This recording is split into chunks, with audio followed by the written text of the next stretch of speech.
Bonjour à tous, j'espère que vous allez bien. On se retrouve pour le brief du jeudi 21 avril 2022. J'en profite avant que le brief commence et de faire le sommaire.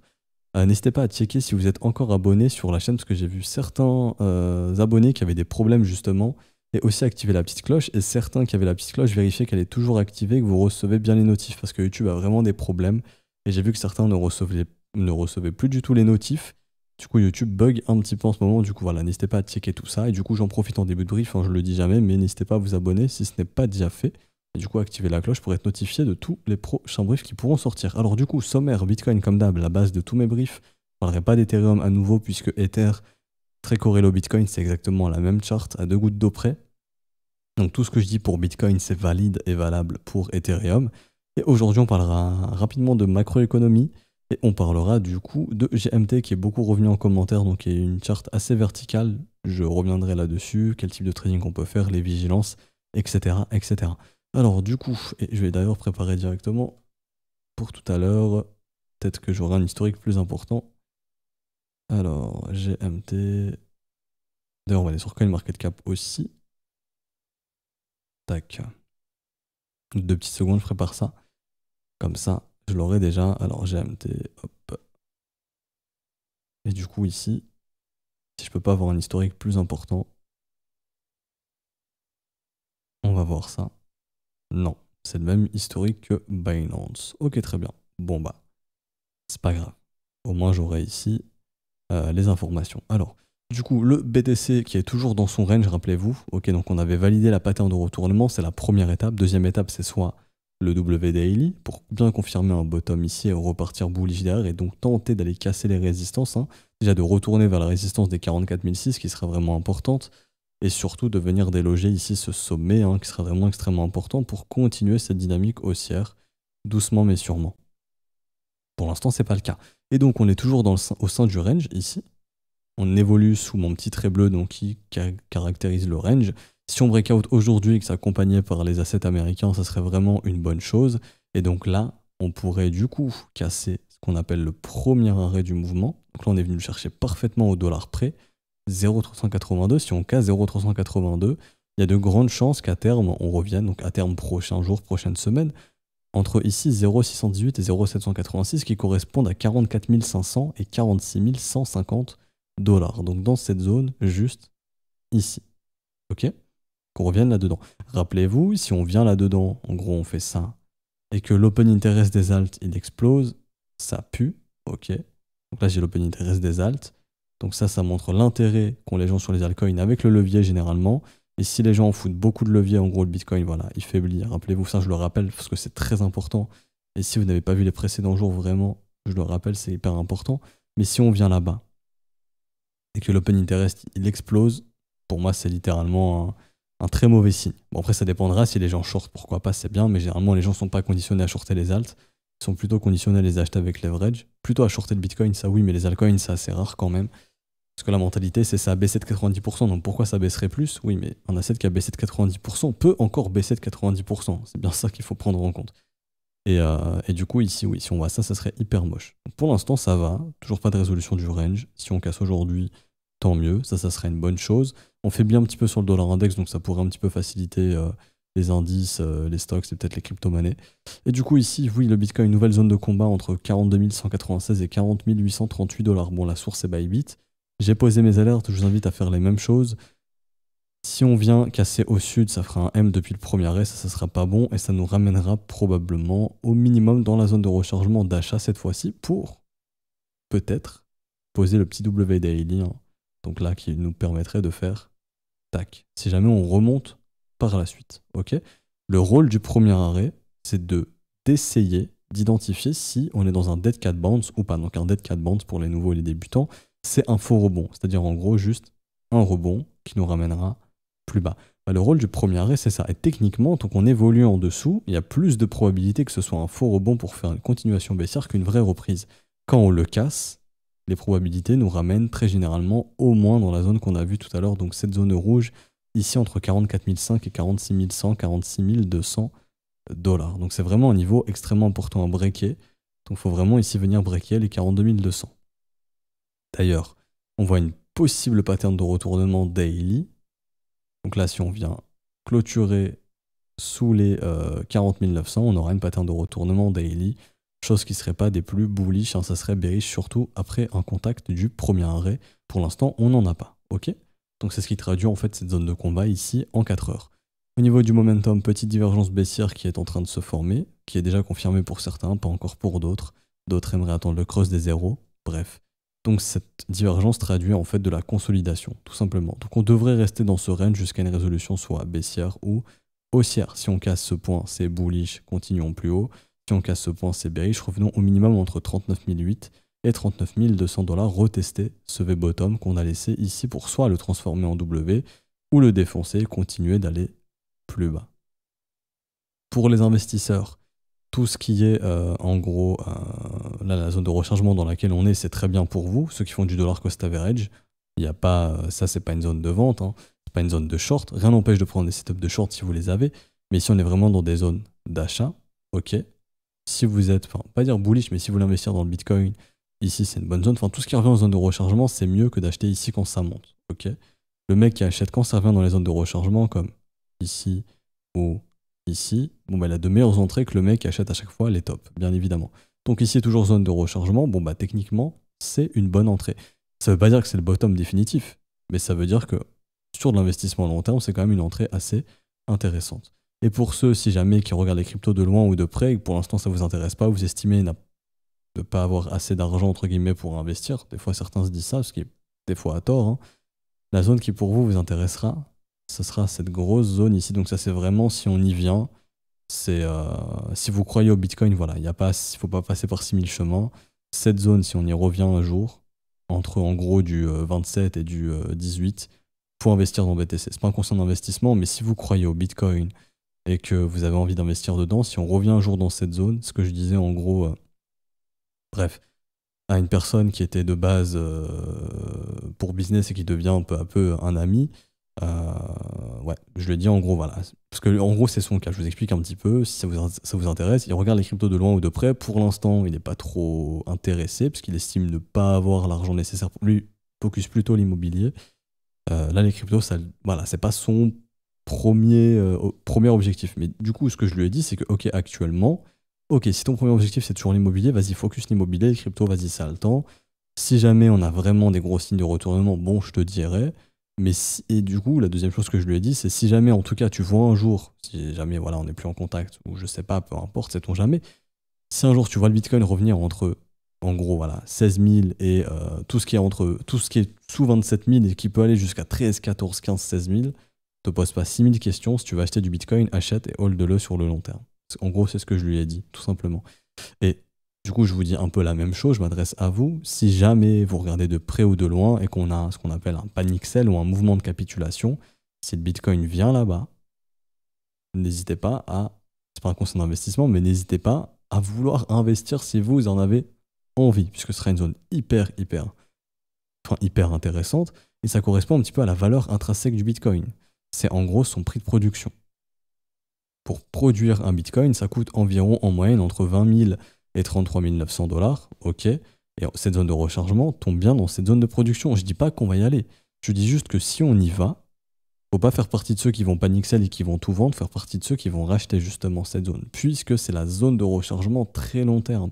C'est la même zone en gros qu'on est venu chercher lors du bear market de 2018 et qui a permis du coup d'avoir des entrées vraiment exceptionnelles sur le BTC en combinaison justement à ce qu'on appelle le prix de production. Donc là, vous voyez ici, mais là vraiment, c'est ce qui a permis d'avoir des entrées exceptionnelles ici. Tout ce qui était ici, et en gros tout ce qui revenait dans cette zone de rechargement, dans le prix de production, c'était les zones de bottom à chaque fois. Ici, c'est la smart money qui se positionnait. Ça ne veut pas dire que la smart money, elle n'est pas en train d'acheter ici. On sait qu'il y a Michael Saylor, il y a Terra qui achète, etc. Il y a plein de fonds d'investissement qui ont des prix moyens d'achat dans les 27, 28, 30 000 $. Mais si jamais, voilà, pour X ou Y raison, je sais pas moi, un crack boursier, peu importe, hein, j'invente des trucs. Mais si ça arrive, bon bah à ce moment-là, là-bas, c'est hyper intéressant. Cependant, pour l'instant, tant que ce bottom est maintenu, c'est-à-dire le bottom des 33 000, techniquement, on a un bottom weekly ici depuis ce W weekly.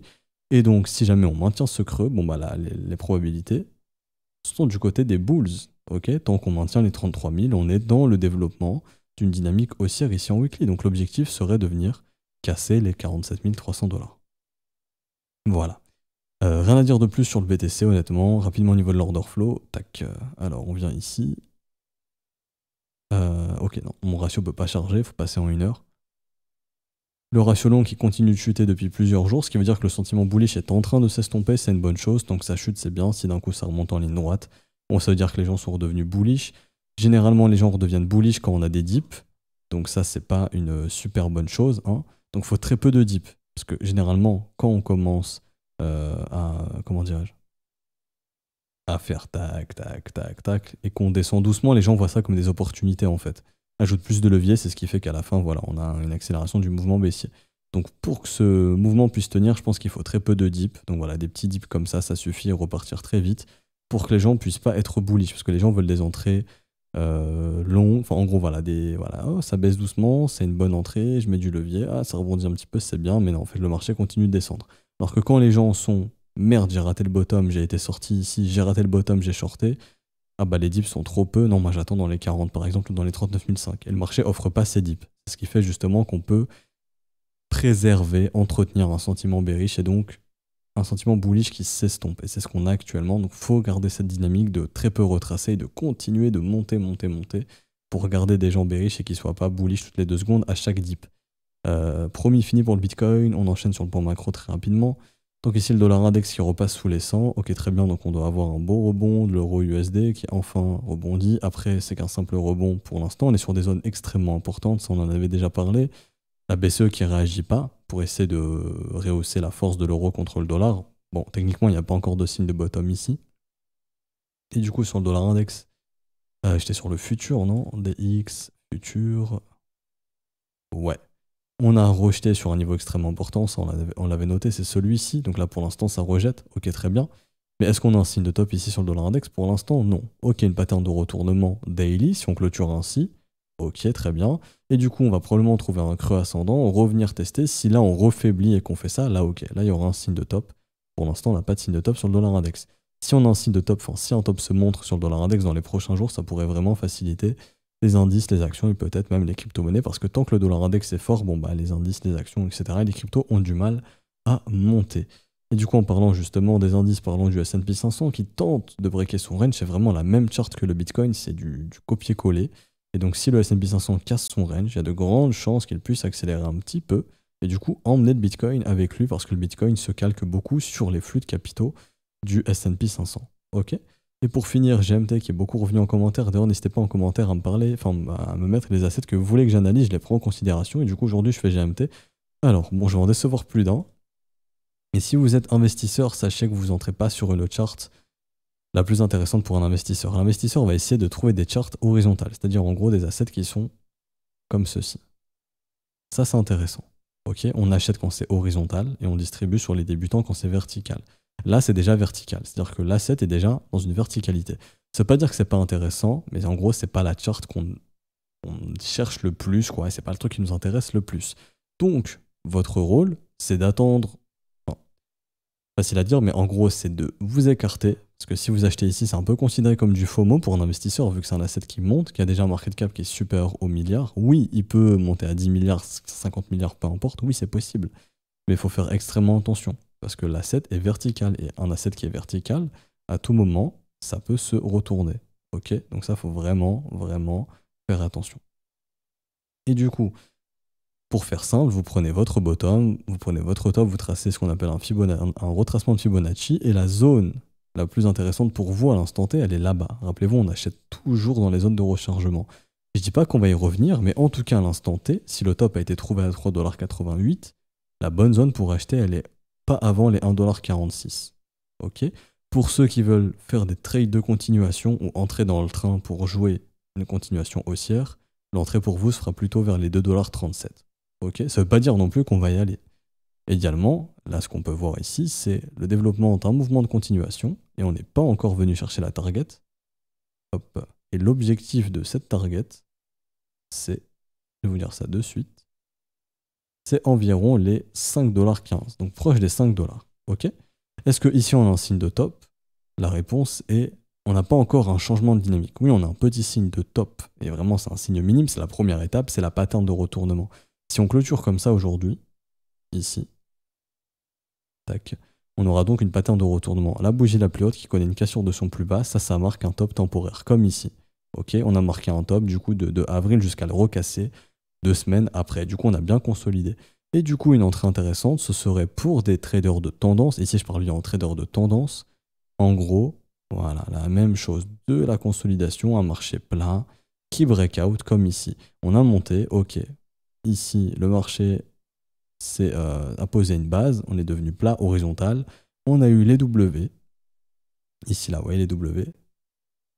Tac, tac, tac, tac, tac. W, cassure, réaccélération. C'est ce que vous voulez voir en tant que suiveur de tendance, ok? Pour un investisseur, je le répète, la zone intéressante, elle est du coup là-dedans, entre du 1,45$ et 84 centimes. Je dis pas qu'on y revient, qu'on va y revenir, je sais pas si on va y revenir.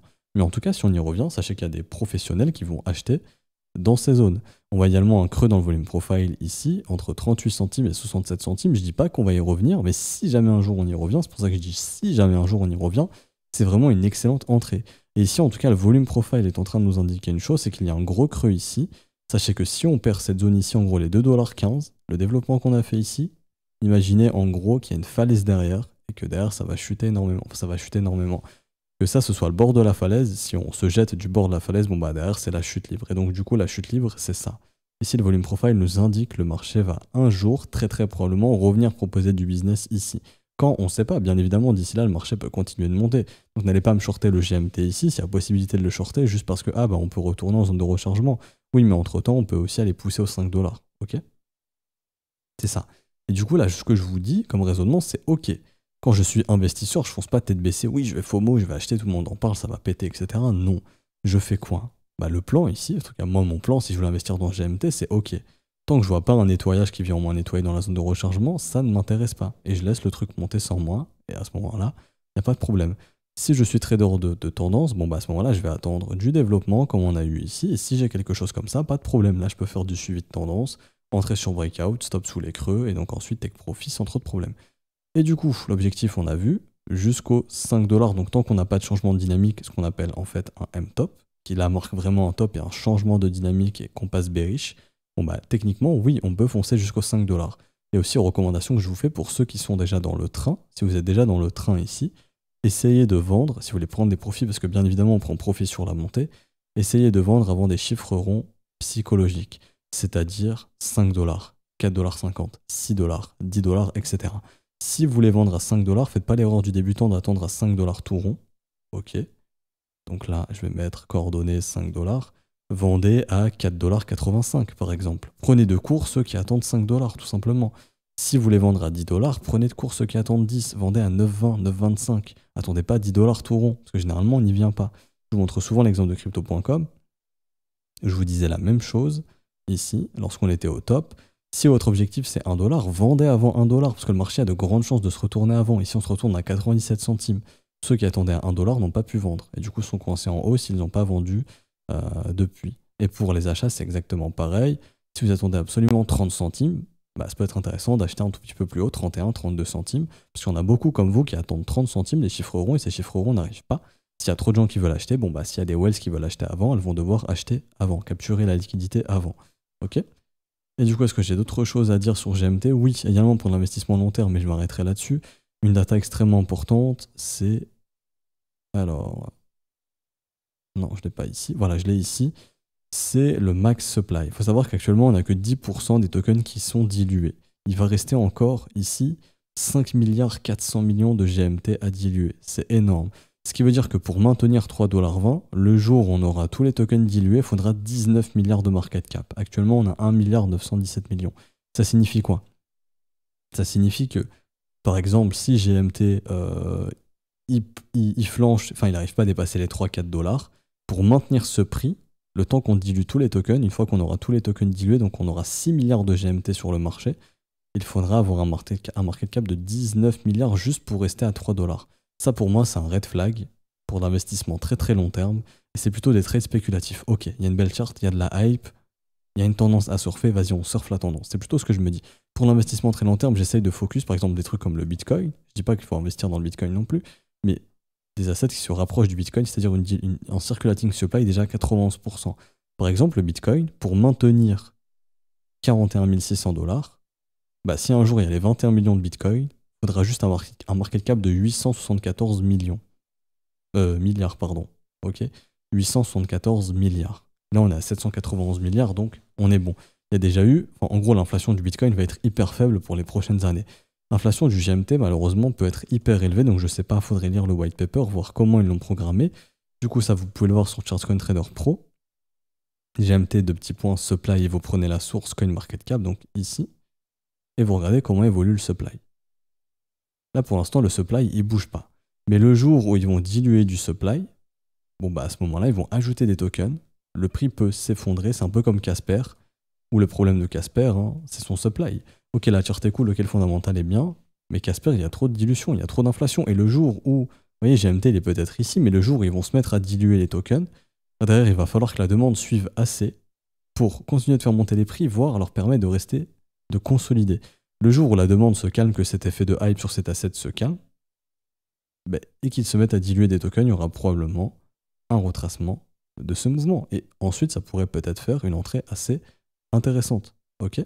Donc là, je vous dis pas, GMT, c'est un mauvais investissement. Je vous dis juste que déjà, la localisation, elle n'est pas exceptionnelle. Ok, la localisation, c'est plutôt vers là-bas. Et qu'il faut aussi se méfier de la dilution de tokens, parce que dites-vous qu'il y a encore 90% des tokens qui peuvent être créés et être mis sur le marché. Si la demande ne suit plus, bon, bah, à ce moment-là, le prix va ne rien faire ou chuter, malheureusement. Donc faites très très attention à ça. Maintenant, tant qu'il y a un effet de hype et tant qu'il y a de la demande pour cet asset, vu que là, ça dilue pas de tokens, oui, ça peut monter sans trop de problèmes. Et techniquement, il n'y a pas encore de signe de top majeur ici, tout simplement. Je peux ajouter un RSI qui sera plus détaillé qu'un MACD, parce que là, il n'y a pas assez d'historique pour MACD. Donc, mettons le RSI pour voir. Hop. Alors, est-ce qu'il y a de la divergence baissière ou autre? On est en train de développer une petite divergence baissière qui n'est pas confirmée. Elle se confirmera exclusivement si on vient breaker sous ce creux. Et même si elle se confirme, c'est pas signe de fin du monde, ça va traduire justement plus de consolidation. Il faudra s'attendre à GMT consolider d'abord dans un premier temps. Donc en gros, on consolide. Et si jamais le marché se retourne, bon, bah là on verra du M-top. Et donc là, on aura l'entrée intéressante dans la zone de rechargement. Okay, et là, on le voit au niveau du profile. Hein. Les gros ont accumulé ici au niveau des 84 centimes et ici au niveau des 47 jusqu'aux 8 centimes. Donc là, rien n'empêche à des whales de vendre du GMT en profit à 1500%. Dites-vous aussi que là, la grande majorité du supply qui a été acheté, elle est dans cette zone. Et que là, si vous achetez ici, sans trop de raisons, vous dites ok, c'est un bon investissement, tout le monde en parle, vous entendez parler sur TikTok, etc. Dites-vous que là, vous achetez à des whales qui possiblement peuvent vendre en plus 2400%. Et en moyenne, si je prends vraiment la première zone d'accumulation, je prends le plus haut, hein, les mecs sont encore ici en plus de 189%. Donc dites-vous que là, vous achetez vraiment à des gens qui ont... voilà, en gros, ils ont acheté tout là-bas, tout en bas. Là, en log, ça se voit bien. Ici. Et ils peuvent vous distribuer ça beaucoup plus cher. Donc je ne dis pas que ça va chuter. Enfin, j'ai l'impression que mon discours il est négatif sur l'asset. Non, il n'est pas négatif. C'est juste vraiment... Je vois souvent ce cas de marché où vous me parlez beaucoup d'un asset, où ils analysent le même asset. Le truc est vertical. C'était un peu la même chose. C'était sur ZIL, sur Zilliqa. Et du coup, Zilliqa, bon, bah, si vous regardez la charte, ça s'est fait défoncer à un moment ou un autre. Ça a perdu depuis le sommet plus de 55%. Oui, ça peut aller plus haut, Zilliqa, bien évidemment. Mais GMT, faites très attention. Par exemple, voilà, ceux qui ont FOMO ici, dans le Zilliqa, sont fait punir ici. Je dis pas qu'on est venu en zone de rechargement. Peut-être qu'on n'y est pas venu, peut-être qu'on y est venu. Mais en tout cas, si on y est venu, c'est l'entrée intéressante. Et ici, oui, on y est venu. On est bien venu chercher les 0,618. C'est le haut de la zone de rechargement. Et bizarrement, on se remet à partir. Bon, bah, GMT pourrait faire quelque chose de similaire. Maintenant, je dis pas qu'il a fini son mouvement haussier. Techniquement, il n'y a qu'une petite alerte, une petite pattern de retournement, donc c'est pas dramatique. Mais si pour X ou Y raison, d'un coup, il se met à retracer, sachez que l'entrée intéressante, c'est pas avant les 1,52$ pour un investisseur et pour un suiveur de tendance. Tant qu'on maintient les 2,38$, il y a des trades de tendance à faire pour suivre la tendance et continuer de, en gros, trader ce mouvement haussier, tout simplement. Je m'arrête ici pour aujourd'hui, j'espère que ça vous aura plu. Si c'est le cas, n'hésitez pas à laisser un petit pouce bleu, à vous abonner si ce n'est pas déjà fait. À nous rejoindre sur Discord, c'est totalement gratuit, je vous mets le lien en description et en commentaire. Vous pouvez y retrouver des ressources gratuites et échanger avec la communauté. Si vous souhaitez rejoindre l'école, vous pouvez le faire via les modalités crypto, tout ce qui est paiement BNB, Ethereum, USDT. Vous avez les adresses, les réseaux à privilégier. Donc les réseaux à privilégier, c'est le TRC20 et le BEP20. Ce sont les deux réseaux qui offrent le moins de frais lors de la transaction. Même pour vos transactions perso, envoyer des fonds d'un exchange à un autre ou d'un wallet à un autre, n'hésitez pas à passer via le BEP20 ou le TRC20, il y a le moins de frais possible. Si vous avez une quelconque question, n'hésitez pas à la poser à un des professeurs, on pourra vous répondre. Et si vous avez déjà procédé au paiement, vous pouvez envoyer le TXID à tous les professeurs. Le premier qui le voit le valide et vous avez votre rôle élève et donc vous avez accès à l'école très très rapidement. On s'arrête ici pour aujourd'hui, on se retrouvera donc demain. Bonne journée à tous, ciao ciao.